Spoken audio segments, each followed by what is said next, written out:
नमस्कार साथियों, उम्मीद करता हूँ आप स्वस्थ होंगे, मस्त होंगे। तो साथियों, आज मैं बात करूँगा सऊदी अरेबिया और जितनी भी गल्फ़ कंट्रीज़ हैं उनमें किस तरह से हमारे यहाँ से भारत से जाने वाले लोगों के साथ में उत्पीड़न हो रहा है। तो कल ही मैंने आज तक पे एक आर्टिकल पढ़ा जिसमें एक महिला अपनी आप बीती आज तक के किसी रिपोर्टर या एंकर को फ़ोन पे बता रही थी, जिसमें उसने बताया है कि वो महिला कुवैत में काम कर रही है इस समय, और वो 14 लोगों के घर में एक महज कैदी बन के रह गई है।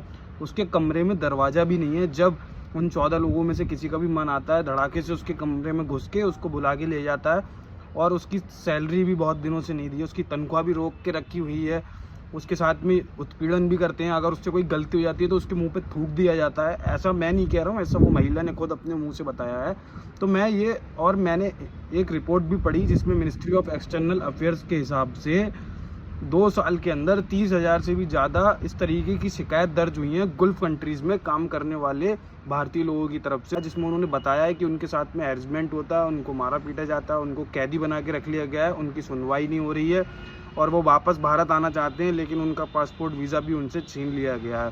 तो मैं अब उन लोगों से ये सवाल करना चाहूँगा जो भारत में बैठ के पूरे दिन सऊदी अरेबिया, कुवैत और कतार जैसी गल्फ़ कंट्रीज़ की तारीफ़ करते रहते हैं, वो इस तरीके का एजेंडा प्रोपेगेंडा पूरे भारत में ना फैलाएं, क्योंकि यहाँ का युवा फिर मोटिवेट हो जाता है उनकी बातें सुन के कि हाँ भाई, वहाँ जाके बहुत पैसा कमाऊंगा। वहाँ जाके उनके बड़े बड़े सपने दिखा दिए जाते हैं कि आप वहाँ जाओगे ये होगा। ऐसा कुछ भी नहीं है।